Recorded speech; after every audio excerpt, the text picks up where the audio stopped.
विशू, तुला ती गोष्ट माहितीये? आम्हा नेहमी सांगायचं, माणूस, घोडा, बैल, गाढव आणि माकड यांची. नाही रे बाबा. मग ऐक, देवाने या पाचही प्राण्यांना 25-25 वर्ष आयुष्य दिला. सगळे प्राणी खुश होते, पण माणूस मात्र नाराज होता. त्यालाही 25 वर्ष कमी वाटत होते, पण देव तर काही करू शकत नव्हता. मग हे सगळे गोड प्राणी त्याला म्हणाले, ठीक आहे बाबा, आमच्या आयुष्यातली 10-10 वर्ष आम्ही तुला देतो. आणि त्यांनी दिली.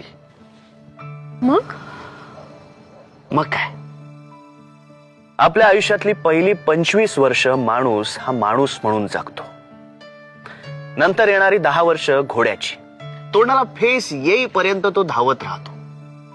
सगळं जग त्याला आपल्या टापांखाली तोडवायचं असतं.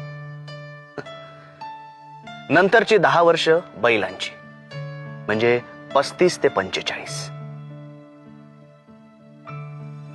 गेल्या 10 वर्षात जे काही कमवलंय ना, ती ओझी पुढे ओढत राहायचं. मान खाली घालून शेत नांगरत राहायचं, की बाबा आज ना उद्या इथे धान्य पिकेल आणि आपले येणारे दिवस बरे जातील. इंटरेस्टिंग. पुढे 45 ते 55 गाढवाची वर्ष सुरू होतात. सगळं जग त्या बिचाऱ्या माणसाला गाढवात जमू करायला लागतं. स्वतःची मुलं सुद्धा त्याला गाढव समजायला लागतात. बायकोही. तो बिचारा आधीच्या आपल्या आयुष्यातल्या अनुभवाने आधीच कातलेला असतो. काही बोलत नाही, तसाच जगत राहतो मान खाली घालून. मग 55 ते 65 आणि त्यानंतरची बोनस ही वर्ष माकडाची. तो तसाच एकटाच स्वतःची करमणूक करून घेत असतो. कोणी त्याच्याकडे पाहत नाही.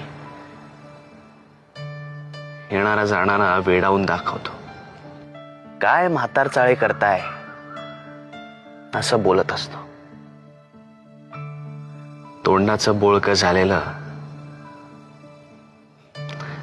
रवंथ करत, अंग खाचवत बसलेला असतो. काही काम नसलं तरी इकडनं तिकडे फक्त उड्या मारायच्या. हे आहे आयुष्य माणसाचं.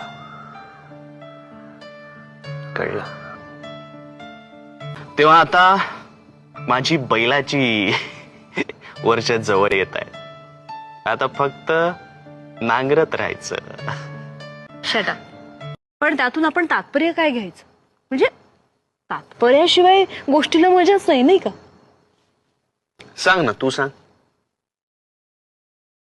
तात्पर्य असं की लोकांनी आपल्याला माकड किंवा गाढव समजण्याआधीच आपली बेगमी करून ठेवायची. कोणाचीही गरज लागणार नाही अशी भावी काळाची गुंतवणूक करून ठेवायची. आपल्या सगळ्या गरजा पैशांनी भागत नाहीत विशू.